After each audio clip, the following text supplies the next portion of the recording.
putting in an order for takeout. You want anything? Shit, yeah. A cheeseburger and fries, please. Mandy, Sorry, Miss Jacobs. I'll, watch my language. you need to watch more than that. My manners or my attitude? All of the above? As long as you're not referring to her waistline. I wouldn't dare. Anyway, food goes straight to my butt. Surely, it must pass through your stomach first. Whoa, you said stomach. Only in discussing the digestive process? You're straying pretty close to the bone. Careful, Amber. Say bone and you might be accused of thin shaming. Would you like to join us for a feed, miss? Animals feed. People eat. When they're allowed. I have no objection to eating. I do it myself. Really? We've never seen you. I do a lot of things you've never seen. In private. Gross, miss!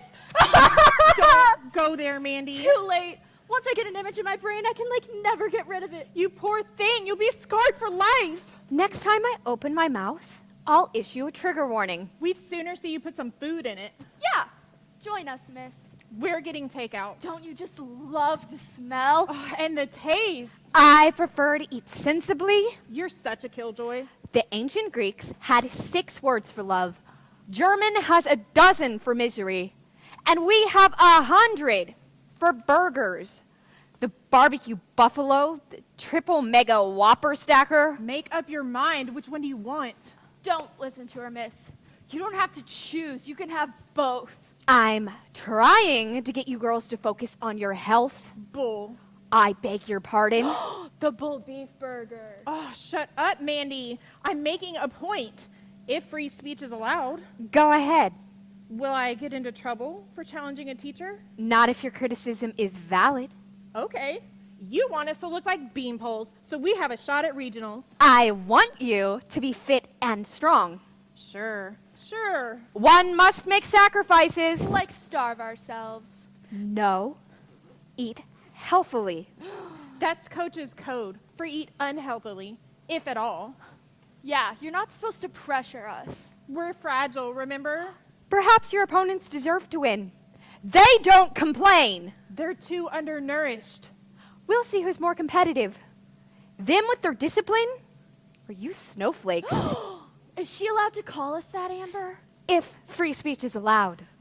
Don't get me wrong. Personally, I like looking good and being motivated. You could have fooled me. I have a keen sense of injustice on behalf of girls like Mandy. What? Girls whose figures tend towards, shall we say, the womanly? Hey! Shush, I'm defending you. I wish you wouldn't. I wish I didn't have to. There's no pressure like peer pressure. Let's face facts. Our sport is brutally subjected to the male gaze. Every coach I know has pledged to promote a positive body image. Officially. But the truth is, if a cheerleader wants to go professional, she needs to be slim. Professional? Is that your goal, Amber? If you must know, I wanted to be a dancer, but ballet's cutthroat. I didn't make the grade. I'm sorry to hear that. I'm gonna be a lawyer. But while I'm still in school, I want to take cheering as far as I can. Nationals? Worlds. That's ambitious. Doesn't our squad stand a chance? Anything's possible if you work hard. And watch our calories. Luckily, we've got you, miss, to whip us into shape. Please, don't use that expression. It's a metaphor, evocative imagery. Like you taught us in English. We need to be goated, diet-wise. Last time you were blasting me for interfering. We just wanted you to be honest. Admit it. You like us to be skinnier. Healthier. Let's put it this way. We need to cut out the burgers and fries. Can we agree on that? If you agree to do it, I'll be thrilled. Wait a minute. For the sake of your health? Fine. Stick to your story. As long as you come down on us hard. The ball's in your court. You're about to order food. Will you revise your choices? Amber's already selected the order. Delete it. We can start dieting tomorrow. See what we're up against, miss? The body's basic urge to store fat. An adaptation that evolved when there weren't fast food joints everywhere. I know, but that doesn't make it any easier for someone like Mandy. Yeah, I'm like already mentally committed to this particular meal. Show her what's in your bag. She won't like it. Just show her.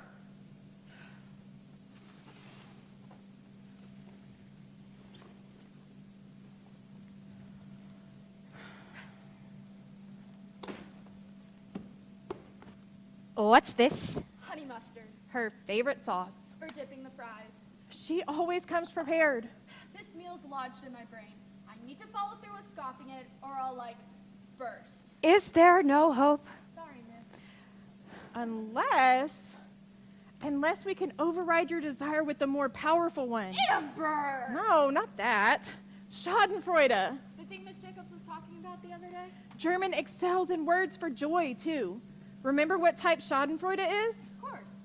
The buzz you get when someone like stuffs up big time. I believe I phrased it more elegantly. Mandy has a malicious streak, don't you, babe? Doesn't everyone? Not as much as you. I confess. I relish the misfortune of others. We just need to tap into that. What do you have in mind? Hold on. Let me just place this order. Done. I thought you were going to stop her from stuffing her face with garbage. I am. How? How far are you prepared to go to save her? I don't approve of violence or theft, but I will gladly snatch the meal from her hands. You can't do that! I'll enjoy dumping it in the trash. You clearly have a knack for Schadenfreude, too. Excuse me, I'm not a fan when I'm on the receiving end. Don't worry. She won't get the satisfaction of throwing the meal away. I promise. So you're just like teasing her? Good try, Amber. But this doesn't do it for me at all. Be patient. Miss Jacobs, I didn't order the meal for us. I ordered it for you. I don't understand. We'll go without it on one condition. We get to watch you tucking in. Oh, cool. I'd love to see that. More than your burger, fries, and honey mustard? 1,000 times more. You expect me to defile my body with junk food? To make us lean and mean. How did you put it, miss? One must make sacrifices. Let's go. Dinner time.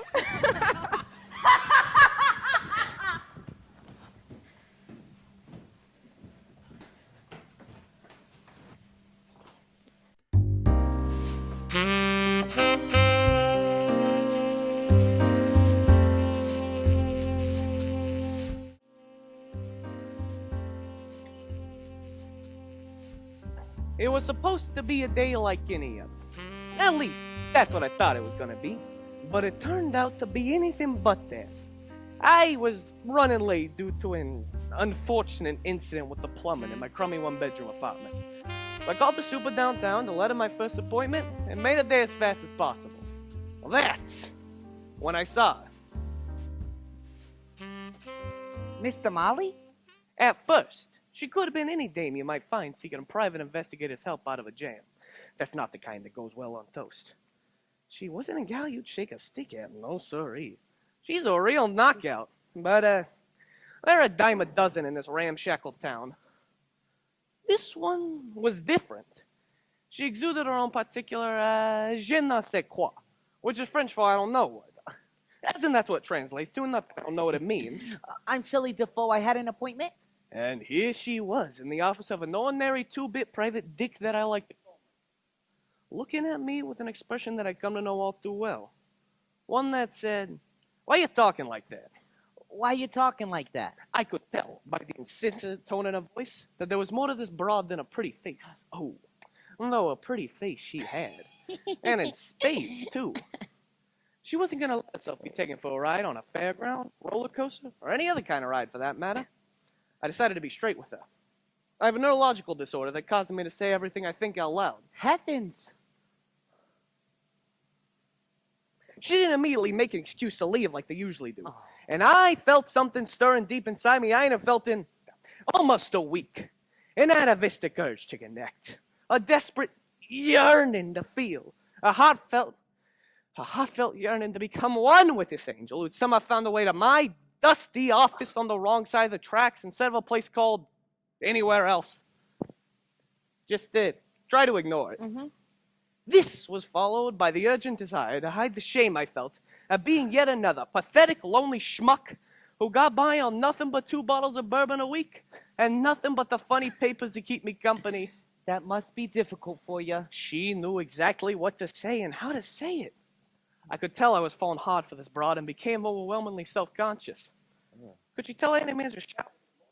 Was my overwhelming sexual attraction her obvious? Did she suspect I'd already begun creating vividly detailed carnal scenarios of the two of us in my mind? It can be awkward, yes. The uncomfortable levels of sexual tension building up within me, combined with her not immediately departing the room at the speed of a very fit cheetah, left me hopeful that my animal-like lust for may not be unrequited. Have you always been this way? Oh, she wasn't the type to head for the hills upon hearing one of my exceedingly detailed fantasies about making crazy passionate love. Unlike all the strangers at the bus stop, I decided to open myself up to her. Nah, toots. I was just a regular Joe till I got mixed up in this little scuffle called WW2. Took a Jerry's grenade straight to the think box. I haven't been able to have a private thought since. That must have been an awful experience for you. The war. Nah, not for me. Oh? I love the Army and plan to stay on and make a career of it. But it was not to be. As soon as Hitler made an appointment pushing up daisies, I was booted out. What for? Insubordination. Oh. There was something about this broad, so poised and intelligent. And those gams! Such lovely sculpted gams. God, do I love gams. Sometimes I wonder if anyone loves gams as much as I do. I'm so sorry that happened to you.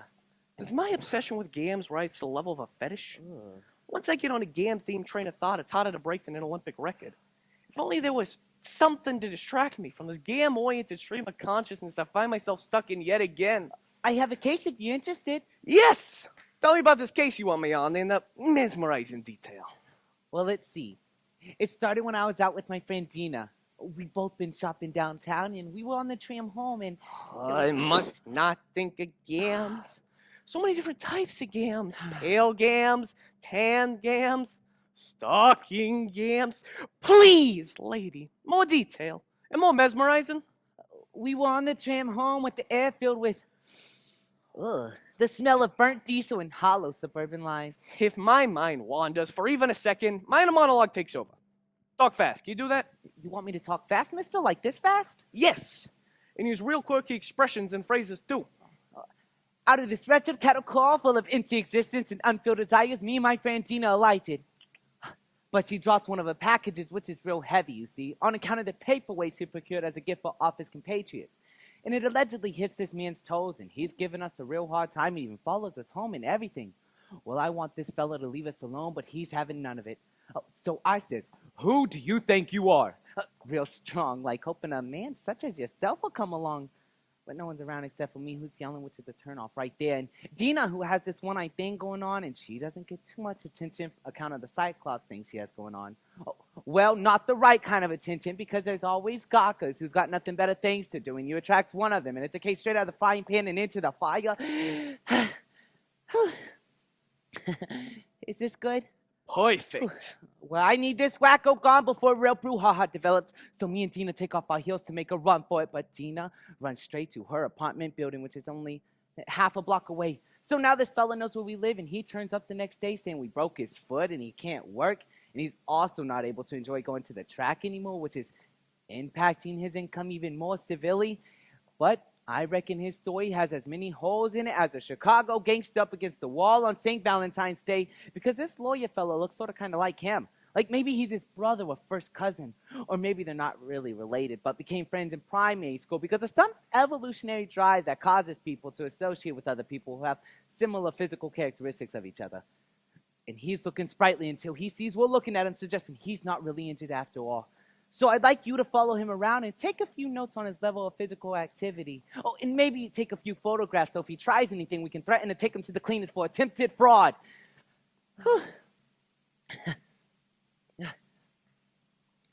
That's about it. Pretty standard surveillance case, then. Yes. In that case, please accept my apologies for whatever scenarios I vocalize. But I would never let be known in polite or even extremely impolite company.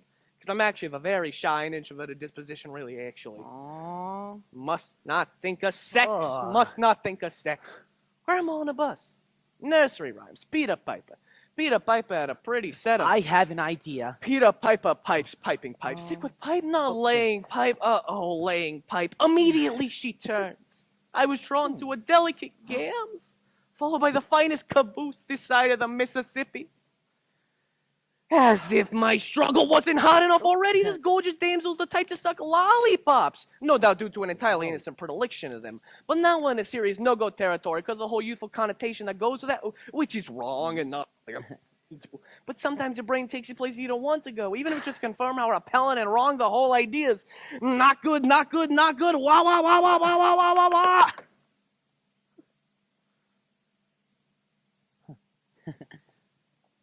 Did you hear what I was just thinking? Not just now, no. How about now? No. This is great! Can't believe I never thought of this. I can do undercover work again. And lie when I get a bad gift at Christmas. How about dinner and drinks and dancing? You and me. Oh, Tonight. I'm sorry, I can't do that. You seem nice. But weren't you flirting with me? No. I'm happily married and have 3 beautiful young children. But you stuck around after I said all those things. Oh, I didn't want to seem insensitive to your condition by running, and we're all entitled to our innermost thoughts no matter what they are. Do you have another one? No. You should suck instead of biting them. Oh. Ooh. Ooh. Ooh. That way they'll last longer. I'm sorry if I gave off the wrong signal. That's okay.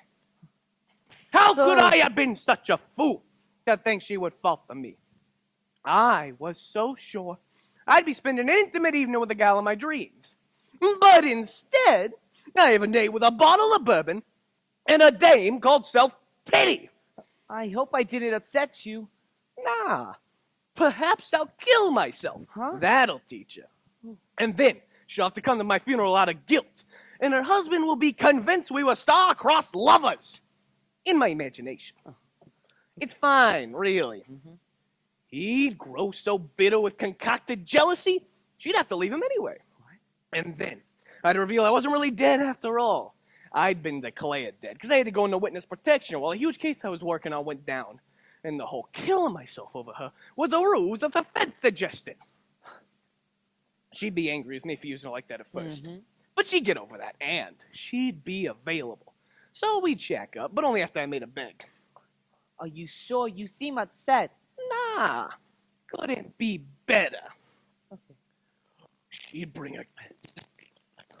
They'd be wary of me at first, but after a period, I'd casually say I'd take it to the ball game if they wanted it. Okay. And they'd say yes, because kids like ball games, because I seemed fun and didn't try to restrict their freedom like their stern father, who was even less fun than usual due to his bitterness over the fact that I was better in the sack than him.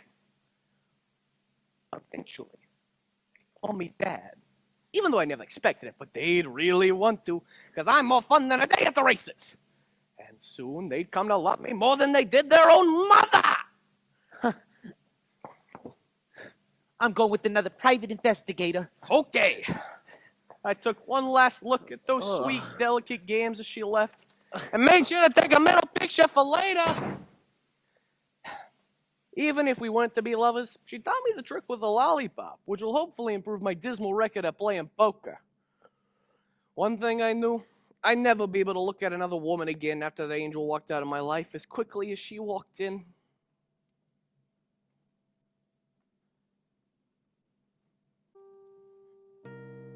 So handsome.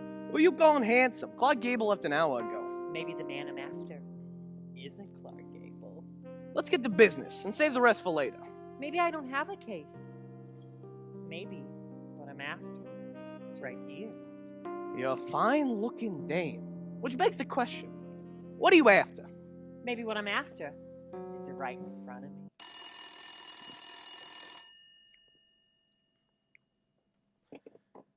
It was hard to believe that this gorgeous damsel, that I was already intoxicated with despite myself, was actually a cold-hearted crim sent by Jimmy the Schmitz to get some evidence off me from a case I'd been following. What a fool I was. I was so sure we had an instant connection, like two hungry souls finding each other in a world full of washed-up cynics and bottom-shelf barflies. Could my radar be so off? Do we have a radar about these kind of things? What about a gaydar? Is that real? Aren't we all part gay when you get right down to it? If I was stuck on a deserted island with only men and no female companionship in the foreseeable future, how long before I seek out the love that dare not speak its name? More than a week. More than a week for sure. But 2 weeks. Rats! Don't try anything stupid, mister. I wanted to kick myself for letting this broad get the draw on me. But that would have to wait. Should I charge her and take the gun from her hand? Perhaps you won't have the gumption to pull the trigger. Oh, God. Wow. What'd you do that for? You said you were gonna charge me. Contemplating charging you, which I was just figuring out was a very bad idea. So why'd you say it? I say everything I think out loud if I'm not otherwise occupied with mastication. It's a malady. Well, I'm sorry, mister, but these things happen when you have a freakish disorder that as normal people aren't used to. From the look of that gunshot in your belly, I'd say you got a 50-50 shot of surviving if you get help straight away. I hated her guts for what she'd done to me, yet I remained as attracted to her as ever before. More so even, which made no sense, but there you go. And what might be my last moments here on Earth, her perfectly sculpted gams were all I could think about. Okay, Romeo, tell me where the files on Jimmy the Smiths are if you want a chance at another sunrise. Smart move, mister.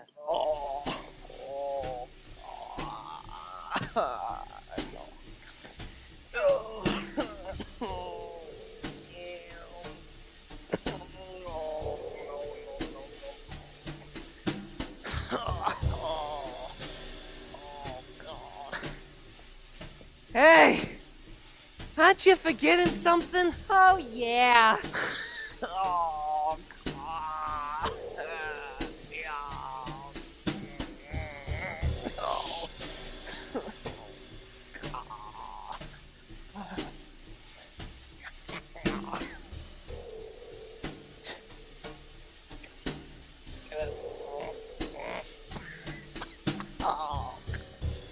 Hello? I need an ambulance on 25th Main Street. And make it quick, Buster. This one's worth saving.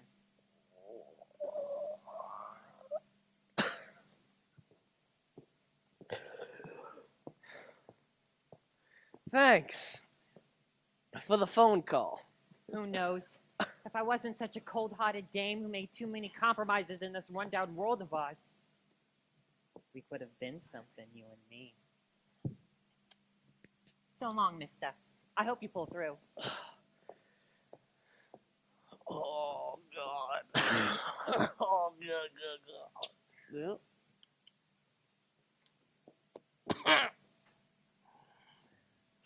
She may have shot me in cold blood, but deep inside her, there was a heart of gold just waiting to get out. But this cruel world was keeping that door firmly shut.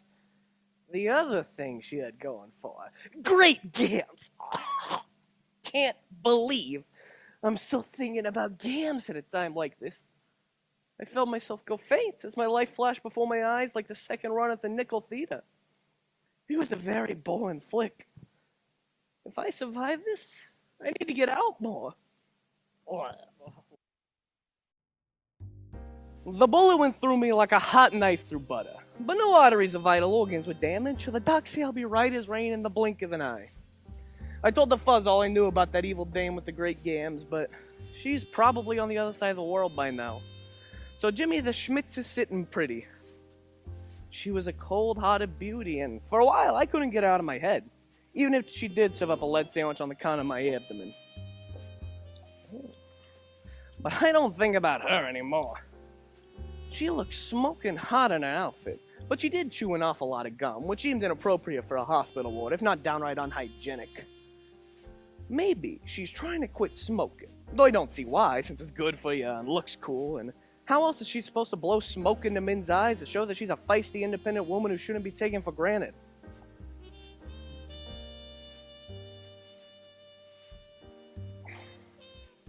Or maybe she has a compulsive addiction to chewing that's been clinically diagnosed, thereby granting her special dispensation.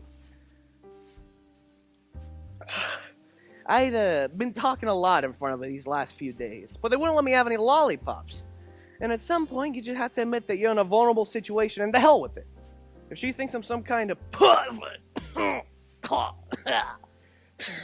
oh, so be it.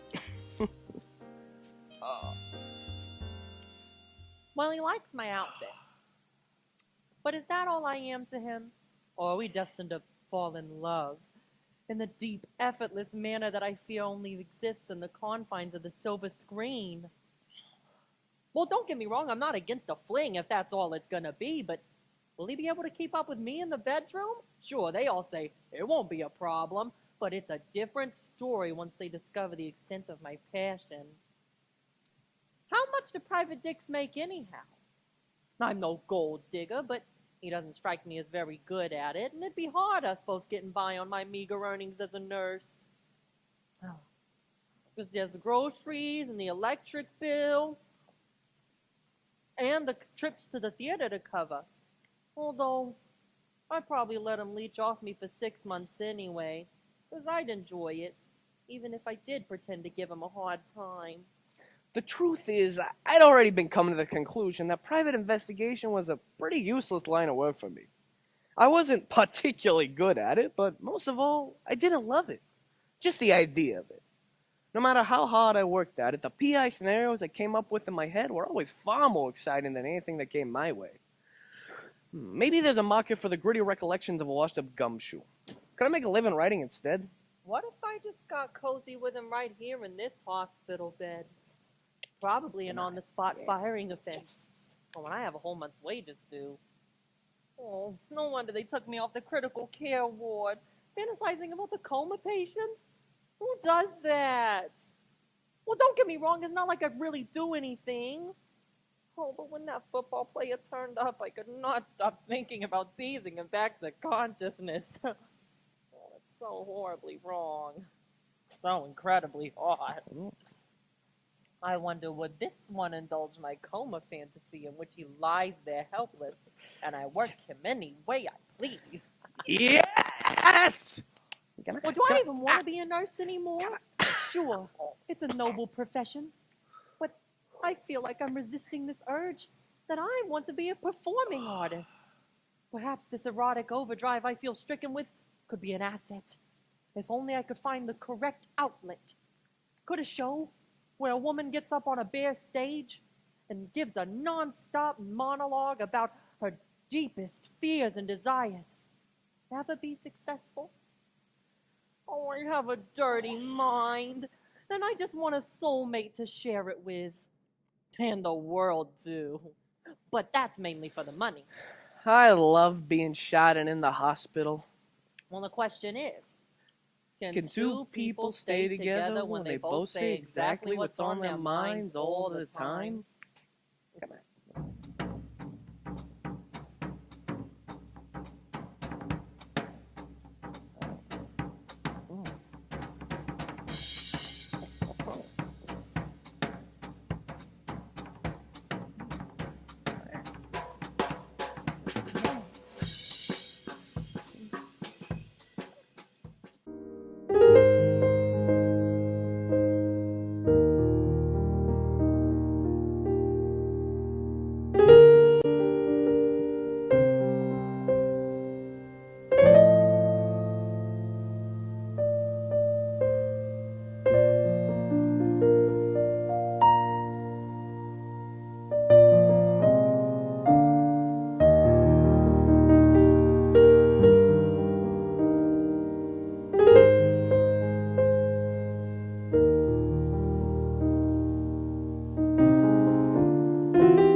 We seem to be early. Yes, yes. The service doesn't start for another hour, I believe. I'm always getting times wrong. He serviced my appliances for over 20 years. Ah, Is that how you knew him also? yes, in a way, I guess it was. On one occasion, he fixed our dishwasher 4 times in a single month. Oh my. It would have been cheaper to buy a new one. I thought so too, so I did. So much for that problem. Yes. And then our clothes dryer started having issues. My goodness. He must have seemed like one of the family. He sure did to think so. I always say that necessity makes for strange bedfellows. It sure does. And overcrowding. I suppose it does. Beg your pardon? Nothing. Will your wife be joining you? Wife? Oh, you said our dishwasher. I assumed. Oh, no. My wife will not be joining me. Sadly, we're not together. Oh, I am sorry. I No. didn't mean to pry. No, you're quite all right. Actually, she will be here. Ah. So they remain friends? Yes, close friends. Actually, she'll be with the family. My, they were close. Yes, you might say intimate. Well, that's the thing about friendships. What's that? Friendships, they can survive even the most troubling times. How true. Actually, they married. Oh dear. Yes. Well, it's really most extraordinary. What's that? I mean, it's just that you're here. Well, how true. I could have been in his place, though. That's so true. At least, that seemed to be the plan. There, but for the grace of. I'm sorry. Did you say the plan? Yes, the plan. You mean a higher plan? Yes, the plan that gives purpose to our lives. Yes. Purpose and comfort. Comfort. Yes. Well, I really must be leaving. You won't be staying for the service? Oh, no. I just came to leave a little remembrance in the casket. How thoughtful. I mean, especially given the circumstances. Well, it's never good to let old wounds fester. How very true. What's past is past. It can't be changed. All we can do is look forward. Forgive and forget. Yes. Forget. Anyways, it was a pleasure meeting with you. Oh, yes, a pleasure. Oh, I mean, given the circumstances, of course. Of course. If you don't mind me asking, do you own your own home? Why, yes, I do. Let me give you my card. Maybe sometime I can be of service to you. You're an exterminator? The very best, if I may say so myself. Other exterminators aren't as persistent as I am when dealing with pests. It's amazing the damages that they can do, that even the smallest of them can do.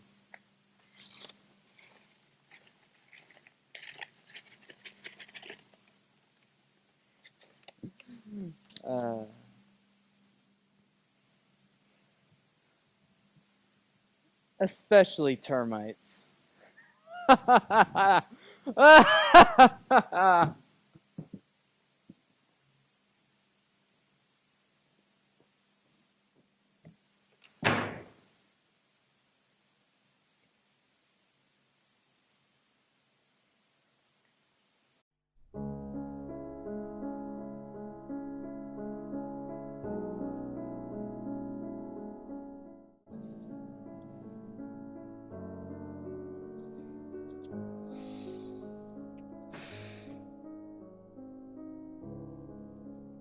Chapter 25.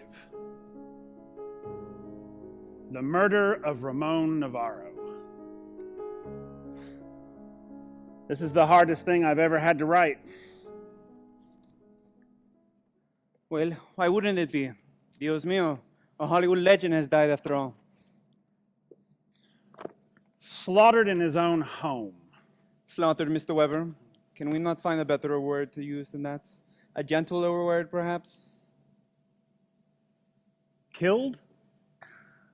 Do not get me wrong. Slaughtered is a fine word, but I wish to be remembered in a classier way, more elegant way, not as something that was slaughtered. Murdered. Slaughtered is what they do to animals, not to Hollywood legends. Slain in his own home. Slain. It's a better word, I think. A more sophisticated sounding word, at least. Slain. No, not slain. Slain makes it sound, I don't know, nicer than it really was, cleaner than what happened. You see, what happened is a Hollywood legend had the crap beat out of him. Brutally. Unmercifully. That's what happened. Nothing neat or clean about that, is there? Now, Mr. Weber, there's no need for such crass language. I know thinking about what has happened must make you upset. The whole affair was an unsettling experience for you, as it would have been for anyone. But, as you are aware, I do not like locker room talk. Más inapropiado. In time, you will forget about what has happened, just as the rest of the world has done, and you will move on with your life. And believe me, Mr. Weber, I know how easily it is for people to move on, sometimes without ever looking back.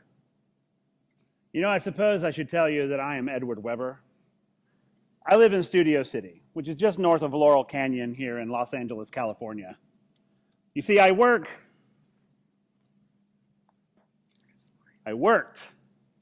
for Ramon Navarro for 8 years. You've heard of him, right?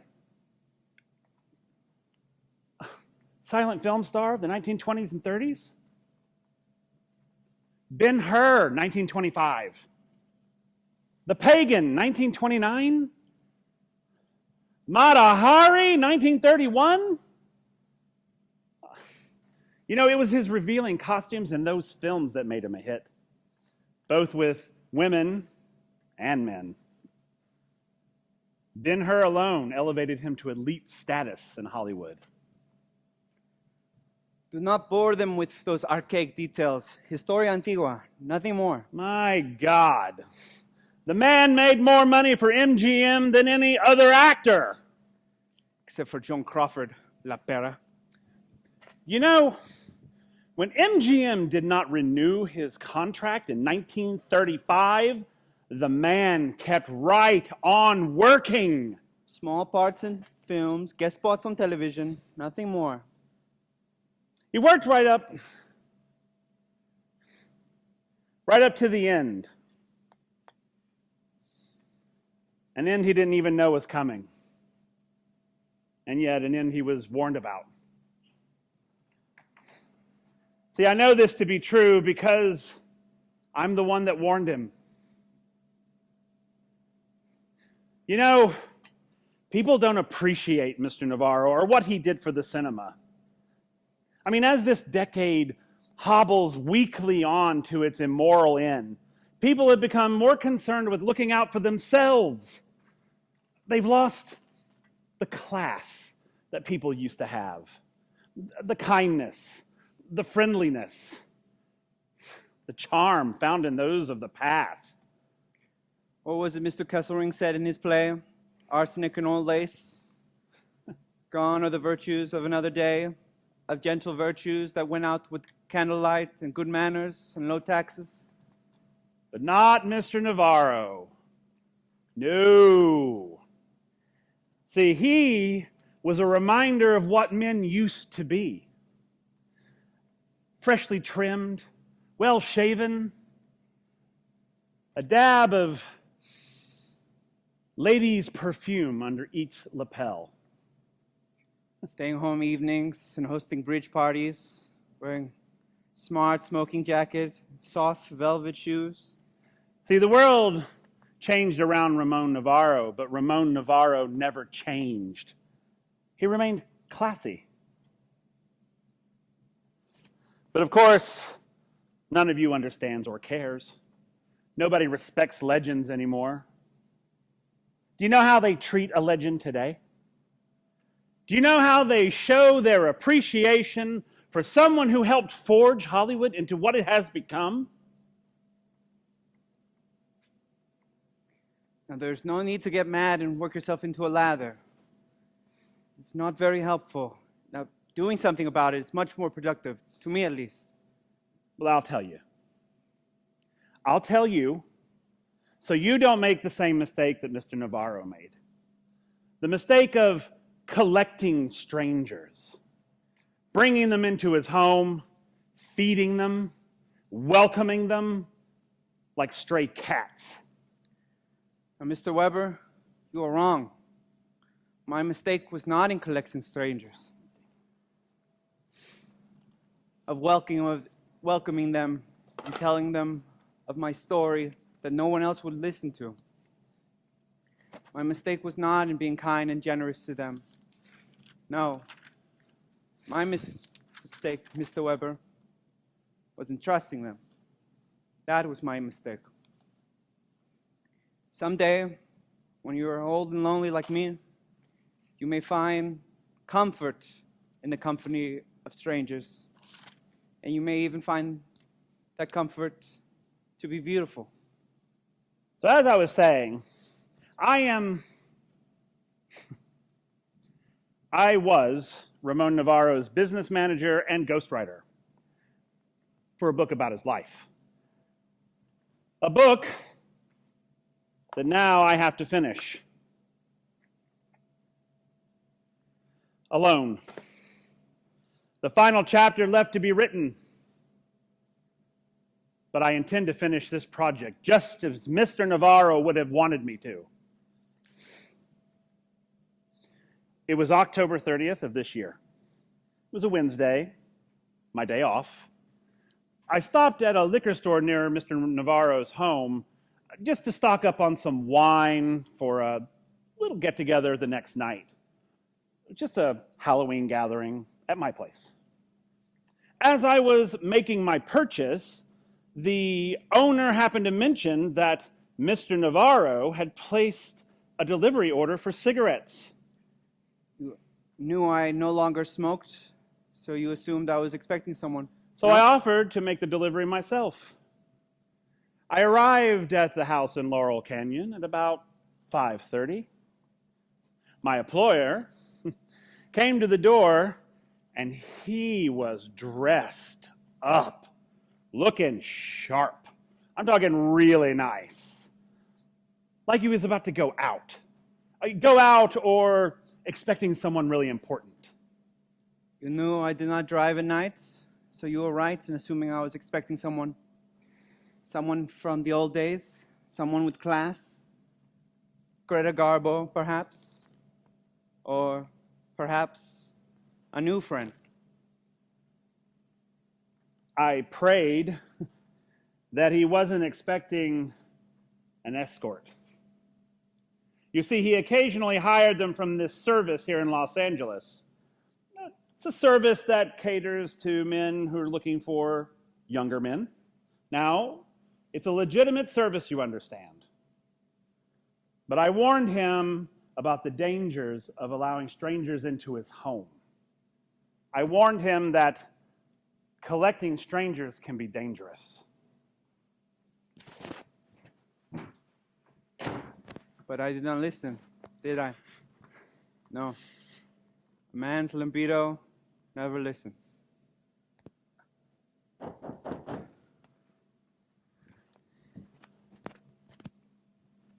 The next morning, I reported back to the Spanish-style ranch house in Laurel Canyon.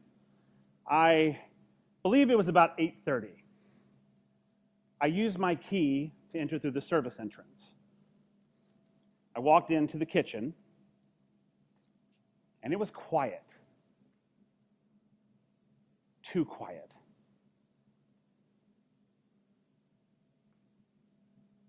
As I entered the dining room, I stopped. From there, I could see that the whole house was in a state of disarray. An empty liquor bottle and a shot glass on the floor, chairs overturned. The house was completely ransacked.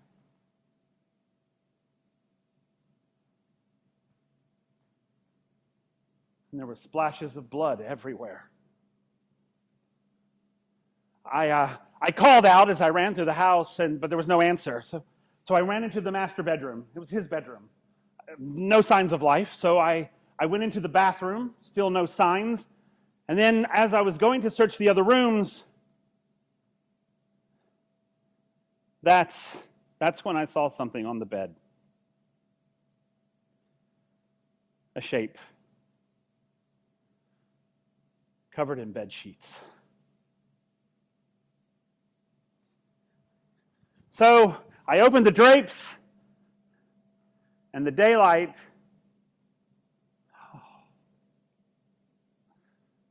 outlined the shape on the far side of the king-size bed.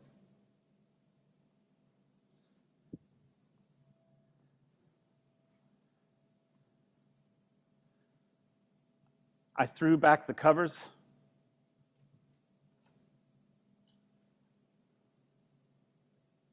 And that's when I saw him. Tied up.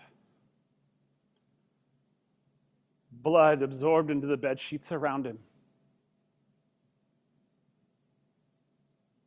His body was nude.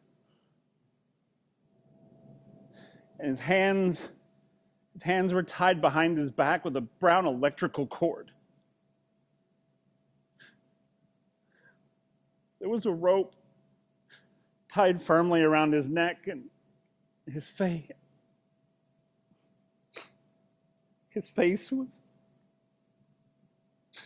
was badly beaten. There were deep scratches on his neck. There was no breathing. There was no signs of life.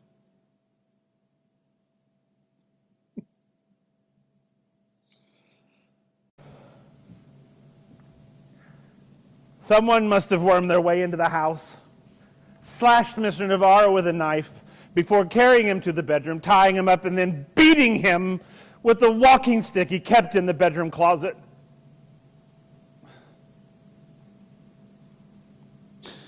I went back to the living room. I called the police, I called his publicists, and then I went outside and I waited as not to disturb any evidence.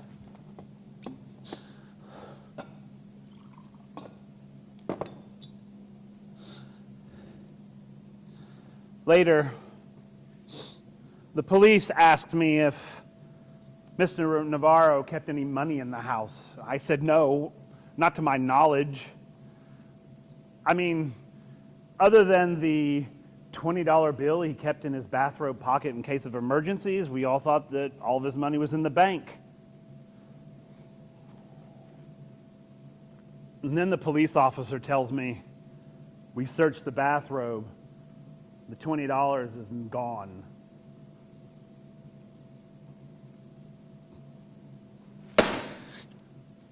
$20! All this hatred and pain and blood was for a lousy $20. I would give whoever did this to him $20 out of my own pocket if he wouldn't. They would have just left Mr. Navarro alone. They will catch the perpetrator of my killings, and a trial will ensue. But the trial will not be for my killer. No. It will open up an inquiry into my lifestyle, a love that dare not speak its name.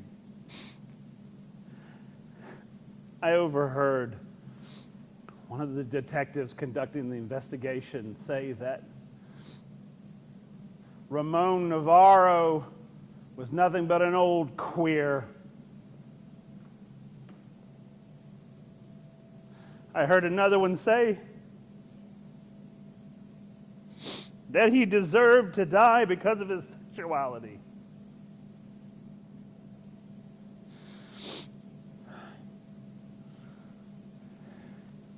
It enrages me that this is how they're going to remember him. As someone who deserved to die that way. Mr. Navarro was wrong when he said that they don't slaughter Hollywood legends.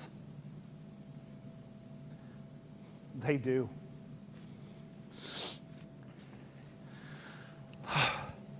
That is why I have to finish this book. Not for the money, not for the prestige, but for Mr. Navarro's reputation.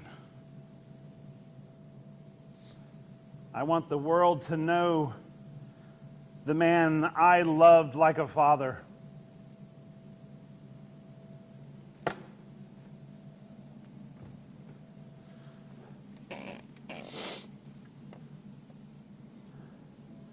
Ramon Navarro was one of the most talented and versatile actors that came out of the silent film era.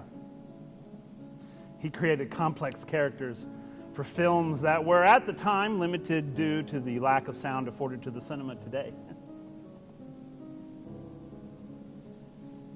For Mr. Navarro to be remembered as a deviant predator who seduced young men is unfair to not only the man's reputation, but to the Hollywood Film Society as a whole. Chapter 25, The Murder of Ramon Navarro. This is the hardest thing I've ever had to write. Why wouldn't it be? A Hollywood legend was killed, slain in his own home. No, not slain. Slain makes it sound nicer than what it really was.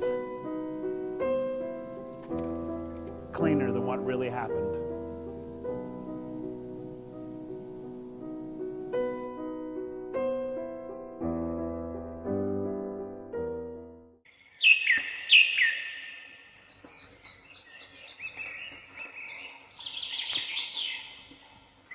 This play is inspired by a tweet by Simon C. Holland on Twitter.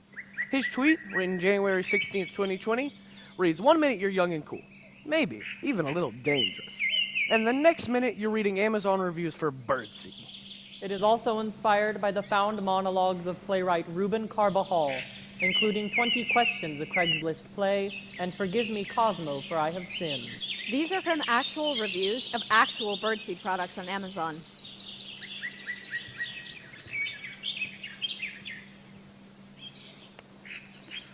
This birdseed is going to last me a very long time. I should have checked the ingredients first. Come on, you guys. Most birds are not at all interested in including millet in their diets. This is the worst package of birdseed I have ever bought. It is mostly seed ground into meal, and the rest is mostly millet. The birds outside simply would not eat it. And I have tried this seed in 2 different feeders with the same results. The food clumps together, gets moldy, and has to get thrown out. In fact, it's very hard to get out of the feeder altogether. I've never had this happen to me before with other birds' food. This seemed to be fine quality, but once open, it released a full-on infestation of Indian meal moths into my garage. I came home the other day and counted 21 birds on my porch and 3 squirrels who were enjoying the seed that fell below. Because the birds were causing such chaos on the feeder, it was spilling all over the place. Thus, it made sense to me to purchase the 16-pound bag from Amazon rather than taking several trips to Home Depot every few days. I received a notification at 1 p.m. that the package had been delivered. And when I arrived home at 4, I noticed a hole in the box. I felt slightly annoyed that the shipper had been so careless. And then I realized a second or two later that the squirrels had torn through the box's 2 layers of cardboard to access the bag. Now, I don't mind the squirrels since they can't access or break the feeder, but good Lord, what a way to be reminded that they have absolutely no manners. We are having a long and cold winter. And the chickadees are so hungry that they will fly in your face. If you hold out your hand, they will land in your hand, desperate for food.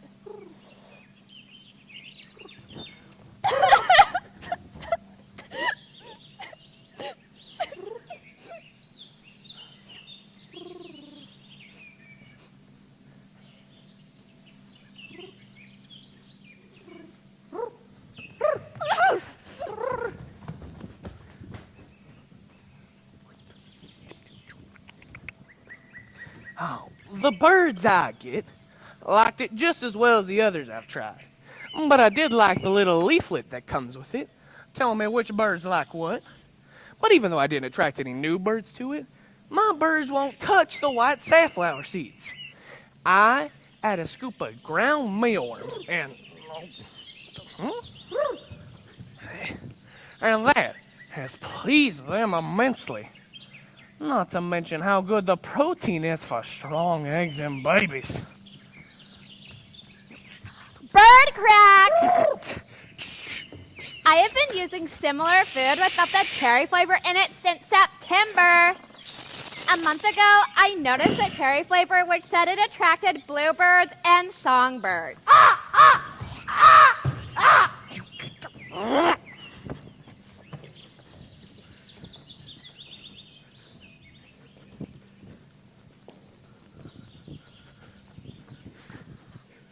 Well, it did attract birds and lasted 2 to 3 days, but this food actually did attract gorgeous bluebirds and tons of the sweet little birds. When I go out to my patio in the morning, the trees are alive with singing.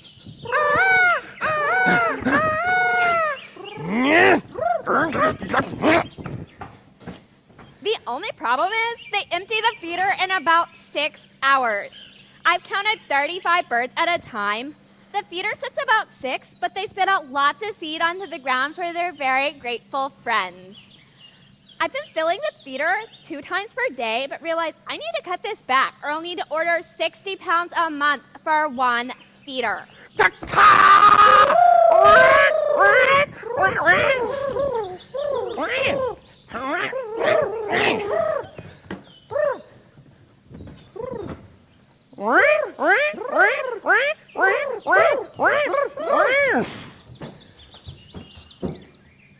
Crazy, but I have really enjoyed watching them during this very wet and dismal winter. I'm wondering if there'll be picket lines when I need to go out of town. When I received this and cut it open, the fresh smell and great quality of the contents amazed me. Honestly, I could eat this because it's so full of sunflower and other high-quality seed.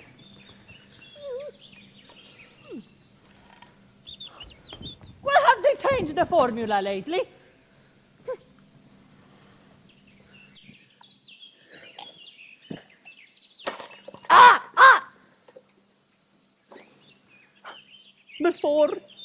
The mix had every kind of nut mentioned on the bag.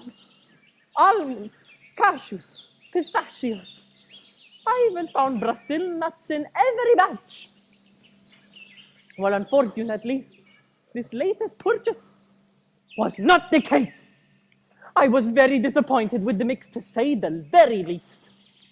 Firstly, it was $47 instead of the $31 like I'd always paid before. But most disheartening was the fact that the mix had nothing but pieces of peanuts! Well, it was actually about 95% of peanuts and an occasional piece of pistachio. In addition to a ton of corn and sunflower seeds and raisins for fruit. No more cherries! I'm giving this product 4 stars for the memory of how great it was before and the hope that it was just a one-time unintentional glitch by mixing the ingredients. It will be fixed by the manufacturer. ASAP!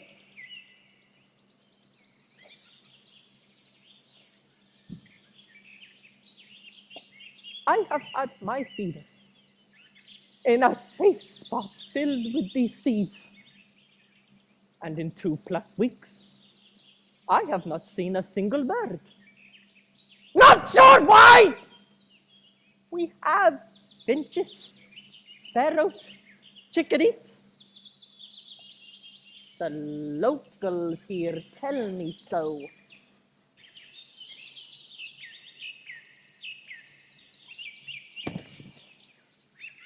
I have seen in the past with other birds. I'm giving it 1 star for chipping! And until I see a bird, that's all it gets.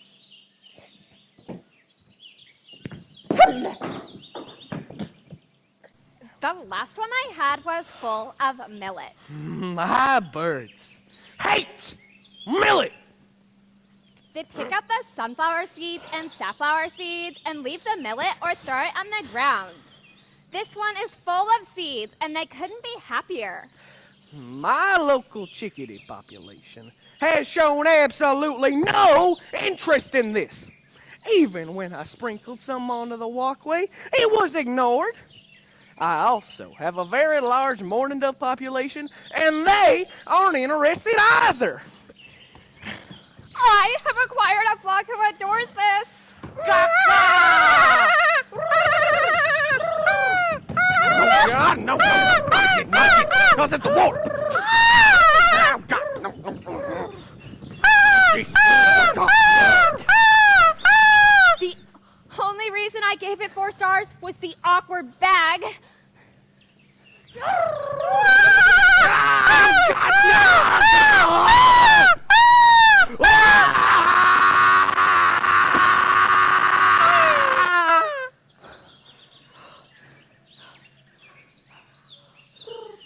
Finches, sparrows, chickens, and other birds adore this.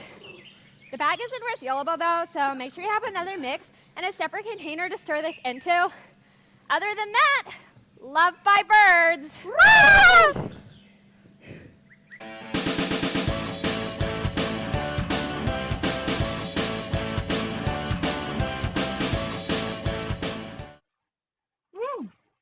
Cheers, doll pie from It's Just Brunch. Hello from Corona Apocalypse. Great to see you again, Zoe. Back at you, Viv. You look different. Is it? Don't ask, don't tell. Anywho, I so miss our mimosa meetings in the before times. Me too. In fact, I totally missed the before times. Zoom reunions make life normal again. For a fleeting moment. Am I right or am I right? You're right. What are you drinking?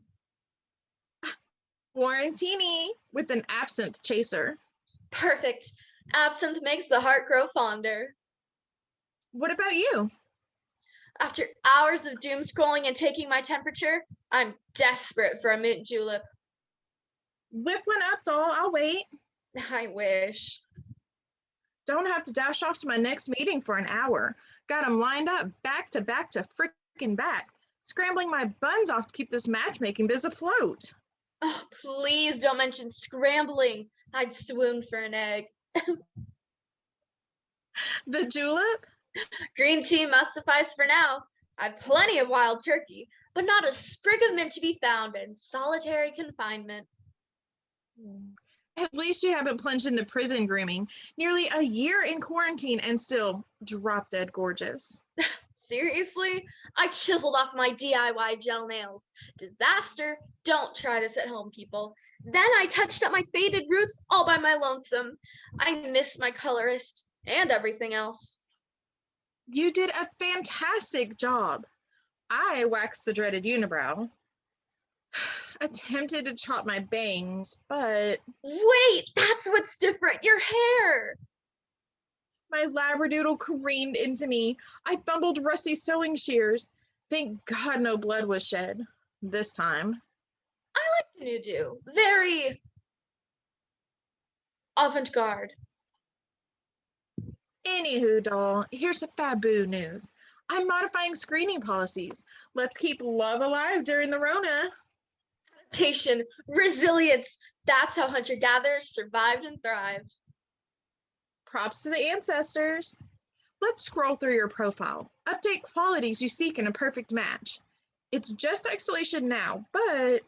Momentarily, right? For this challenging moment in time. Abso-freaking-lutely. But on the other side... In the after times? All my sexy singles will hop, skip, and jete back to It's Just Brunch. I hope you're right, Viv. What if we never get the vaccine here? Like, ever? Don't say that. Your profile ballyhoos can-do spirit, a positive attitude, gritty determination, perseverance. Turn that defeatist frown upside down. Hunter-gatherers of the Rona, unite. Okay. Better? Ooh, mercy, girl, you morphed into the Joker. You'll terrify all gentlemen callers. Let's update that pesky profile. My absolutes are as follows. Kind, intelligent, witty, has empathy, compassion, proper manners, an inclusive worldview. Of course. No flat earthers, no secret wife and kiddos. We screen out sleazebags who misrepresent themselves, verify all claims with criminal background checks, state-of-the-art drug screenings, thorough income confirmation. No serial killer bunker under his shed. Ooh. Our furtive forces ensure your utmost safety before you sip the first mimosa and tap into the first cheese omelet. Sorry, don't mean to torture you with egg porn. No shamelessly flashy cars, but a fully functioning one. Smallest inside and out. Oh, and wear shirts with collars, preferably Burberry. Seriously? Lean, fit, shredded, but not too crazy muscly. Fills out a suit in all the right nooks and crannies, and... Oh, please, you totally flew off the rails. How? Priorities shift in turbulent times. Can I coax you to make a few adjustments? Curate a more nuanced list. Hell to the nuh-uh. Zoe, you're notoriously fussy and famously single. I want what I want. Maybe, just maybe, relax rigorous your standards. The longer this quarantine gallops on, partners become sparse as toilet paper. I've made 15 Zoom matches this week alone for the after times. Let me think. Looks like a snack in sweatpants. Do we really care what he looks like? Let's talk shelter. Doesn't live in his parents' basement. And food. Consider dwindling amounts as the supply chain grows imperiled. Grocery shelves are already barren. No meat, no eggs, no milk, no fruits or vegetables, legumes and nuts. With increased labor shortages, panic buying and stockpiling, what will conditions be next month? Next year? Sure, I'd swap my last bottle of hand sanitizer for a sprig of mint, but... What will conditions be in the after times? Oh, hey, hold on, Zoe. I invited someone I'd love you to meet. He's knocking. No fair! Where's my warning? I'm not wearing lipstick, I need time to primp, and... Good morning! Zoe, this is Todd. Todd, meet the lovely single gal I told you about. Wow, you're stunning, Zoe. Is that a Burberry shirt? With French cuffs? Boom, bonus point. Will you kindly indulge me as I tell you a little about myself? Of course. Thank you. Boom, proper manners. I earned my MBA at Yale School of Management and my law degree from Harvard. I am a partner at Yasue, Chitam, and How. Oh, the city's largest law firm, an essential employee still working. From my penthouse, of course. My storage unit's bursting with 1,287 rolls of 2-ply luxury toilet tissue, 594 2-liter bottles of Perel, 753 N95 respirators. Oh, and 97 sets of surgical gloves. The hell? Who did it? How did you slither through my screening process? Bet my life he's an anti-masker. Profiteers on Amazon. Bet he crashes in your shopping hour. Wields a shopping cart for vehicular manslaughter. No. Turn your stash over to Central Hospital right away. People are dying. I can Dang, explain. hoarder! Hell's bells. In between times are telling. They allow the good to be better and the bad worse. A Zoom bomber. What is that monstrosity? A swamp critter? Abominable snowman? Davy Crockett? Oh, Mountain man. How to do, folks, on this bright and shiny day.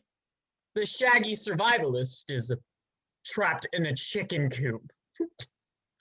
Collecting eggs for my Rhode Island Reds and Speckled Rangers. Ain't that pretty? Brown tapered perfection. Tell you what, that's good eating. I haven't laid eyes on an egg in 2, 3, 4, 5, 6 weeks. Plenty more where this came from, little lady. Hello? Gonna fry her up with taters and spinach.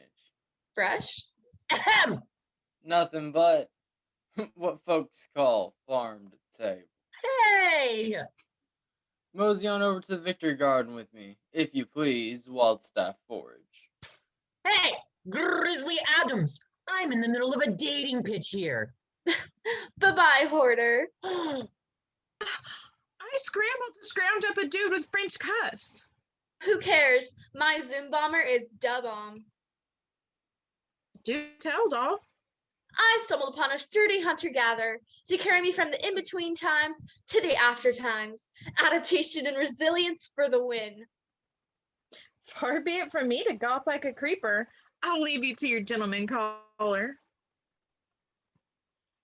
I'm gonna prop my phone on this willow stand.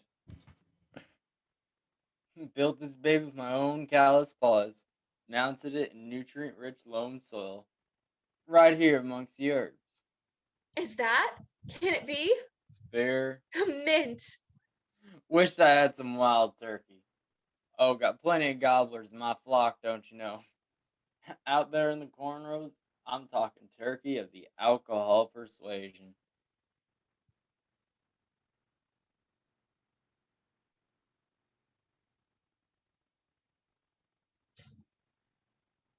So very sorry about that, little lady. Lost you when I ambled back to the kitchen. Fried us up a little brunch. A delicious, nutritious brunch of eggs, spuds, and Popeye greens.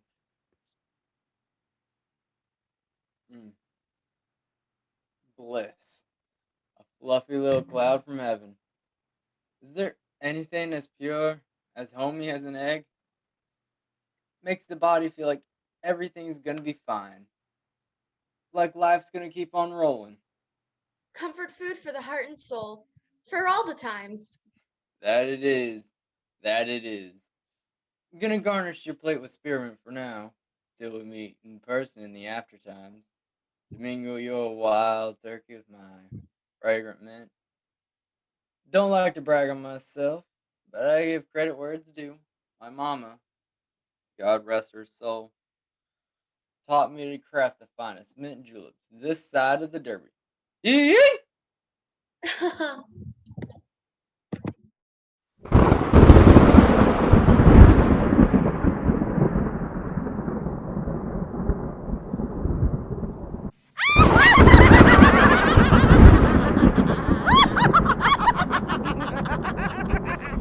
When shall we three meet again in thunder, lightning, and in rain? When the hurly-burly's done and the battle's lost and won. That will be ere the set of the sun. Where the place? Upon the heath. There to meet with Macbeth. Ugh, not again. What? That's not the line? Yeah, I think it's I come, Grey Malkin. Whatever that means. Never made much sense to me, but it's not my line. No, I mean, I'm tired of meeting with Macbeth. It's always Macbeth, Macbeth, Macbeth. Why is it always Macbeth? Because that's how he wrote it. He who? Shakespeare? You know, the writer dude. The one who made up this whole story? Oh, you remember him? Hair down to about there, but receding hairline up to about there. The one who made us up? Does have that cute goatee, though. Just conjured us up out of his imagination. Has that kind of Kit Harington vibe about him. Mostly to kiss up to the new king. Except that Kit Harington is alive, and Shakespeare is, you know, kind of dead. Apparently, he had a thing for witches. Kit The king, not Shakespeare. Or Kit Harington either. Oh, I wish. Exactly. Exactly what? Kit Harington does have a thing for witches. So can you just go ahead and say the line so we can get on with this? I mean, everyone else is waiting backstage so they can go on. No, I'm not going to say the line. I'm pretty sure you have to say the line. This isn't improv, you know. Yeah. Speak the speech, I pray thee, as I have pronounced it to thee, trippingly off the tongue. Oh, no, wait, I'm sorry, that's Hamlet. Although if this were improv, you know, you could tighten up that opening scene and just say, it was a dark and stormy night. Don't you wish we were in Hamlet? I mean, I wish we were in Hamlet. It has that skull and everything in it. Although then I suppose it would be out of work. Oh, alas, poor Yorick. I knew him well, Horatio. What a fellow of infinite jest, of exquisite fancy. Are you quite done yet? No, it goes on for quite a while. It's a very famous scene. Although, you know, if it was a dark and stormy night is kind of a cliche. He hath borne me on his back 1,000 times, and now, oh, my imagination is abhorred at it. My gorge rends at it. Here hung those lips that I have kissed, I know not how oft. Would you get your mind out of the gutter? You just like the kissing part. Oh, have you know my mind is in the graveyard? Well, mine's on a dark and stormy night, but that's just me. Where be your gibs, your gambols, your songs, your flashes of merriment that were wont to set the table on a roar? Not one now to mock your own grinning. Quite chapfallen. Now get you to thy lady's chamber and tell her to paint an inch thick. To this favor she must come. Make her laugh at it. Okay, I'm done. Can we just start over from the top? I have completely lost my place now. Oh, you bet we're going to start over. You know, it's a good thing this was a rehearsal and not the real show. We're going to start way over. You know, if we were in Hamlet, we could really pump up that graveyard scene. I mean, it has a skull and a ghost. But I wonder why they didn't put some witches into that scene. Does anyone know why they didn't put any witches into that scene? I don't know. Why don't you go ask him? Well, I would. Except he's shuffled off this mortal coil. He has passed through earth to eternity. Flights of angels sing thee to thy rest. He will never come again. Gone to the undiscovered country from whose bourne no traveler returns. See, all the good lines are in Hamlet. You're enough about Shakespeare! Oh, and there's the best one of all. to be or not to be. Oh, then there's something about slings and arrows. He could have just cut that part. But then, to die, to sleep, perchance to dream. And in that sleep of death, what dreams may come. Oh, that's where he says the thing about shuffling off the mortal coil. Well, I kind of think of it like a slinky. Don't you see? Oh, Shakespeare's dead! I think we have already established that. And yet we're still here. That is because we have achieved literary immortality. Which is why you need to say the line as written from the top, please. No! Why should we be beholden to some guy who lived, what, 400 years ago? 405 to be precise, not that anybody is counting. He may have created us, but he doesn't own us. She's right. Public domain. Copyright expired a long time ago. I mean, it's time we declare our independence. You mean quit the show? I think she just wants to see other people. Is that what you mean? I mean, we're free women! Yeah! Theaters have to pay royalties on other shows. So how come we're working for free? No, not that. Oh. Although, maybe that too!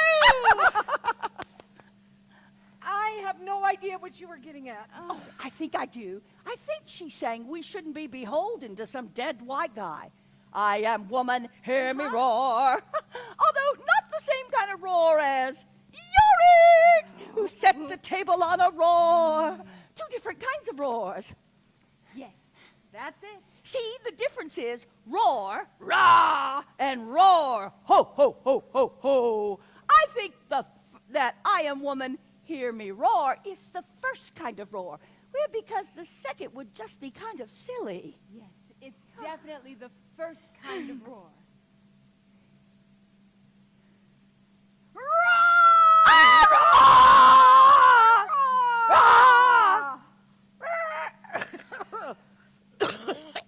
So, I have a question. Oh, to be or not to be, that's your question. I think that I want to be Hamlet. You know, because there's really not many good women's roles in Hamlet. Have you ever noticed that? All the time. All the time. So, if we aren't doing Macbeth anymore, then what would we be doing? And there's that line in Hamlet where he says to his mother, "Frailty, thy name is woman." That is not a very woke kind of line. We can do anything we want. You mean, well, then I think I want to be Richard the Third. Now is the winter of my discontent. Make glorious summer by this son of York. Oh, but we'd have to change that to daughter of York.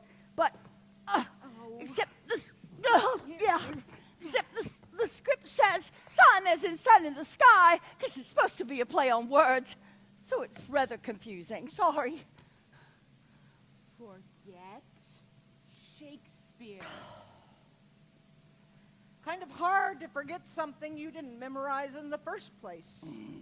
Yeah, I'm talking about you, Porter. I mean, we can really do anything we want.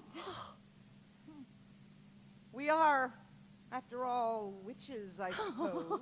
Precisely. What do you mean by anything? You mean like Neil Simon?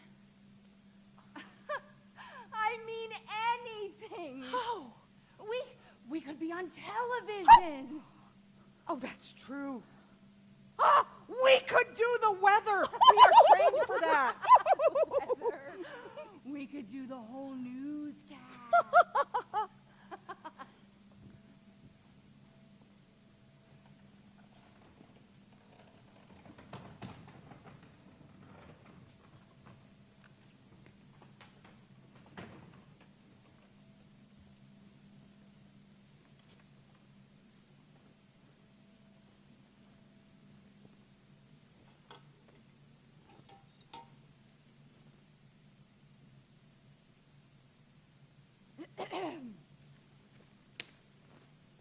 on Eyewitness Action News. We have breaking news out of Scotland. Multiple sources are reporting that the forces of King Duncan have defeated the King of Norway. We'll have more on this story as it develops, but now, the weather.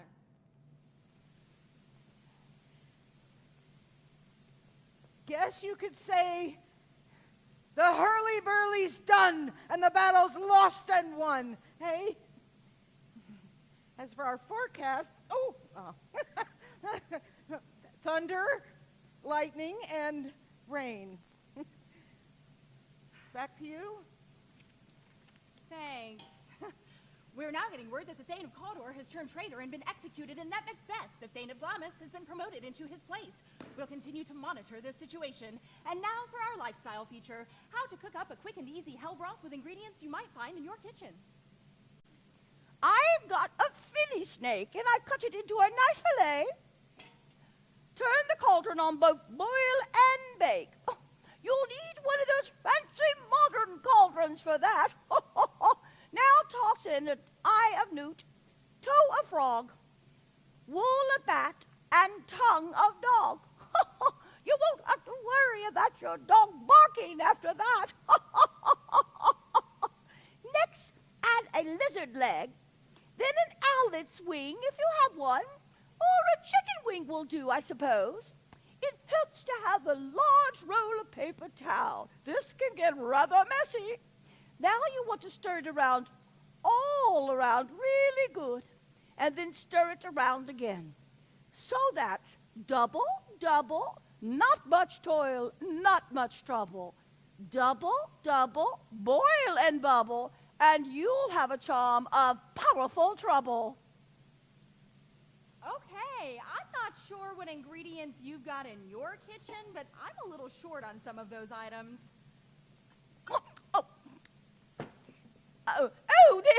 Then perhaps we shouldn't mention the toad that has to be under the cold stone for 31 days. Or just do what I do and pop them in the freezer and pull them out when you need them.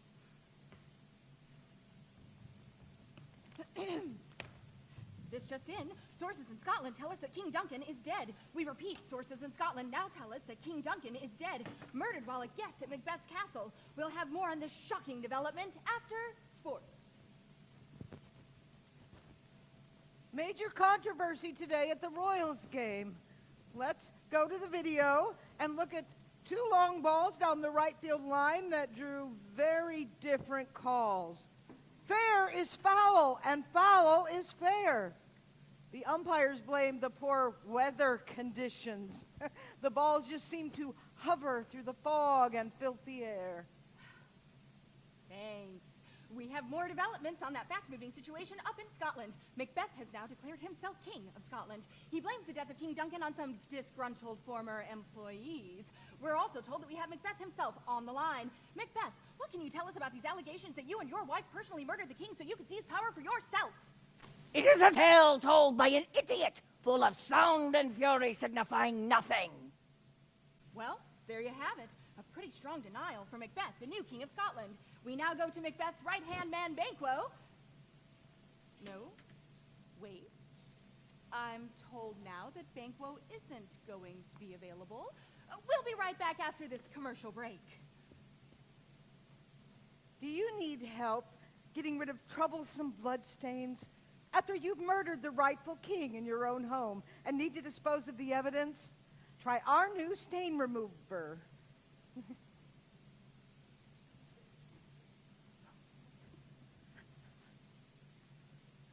Out, damn spots. Now in both lemon scent and all the perfumes of Arabia. This will sweeten your little hand. Your results may vary. And finally, let's get some more lifestyle news. What should we be doing out in the garden this weekend?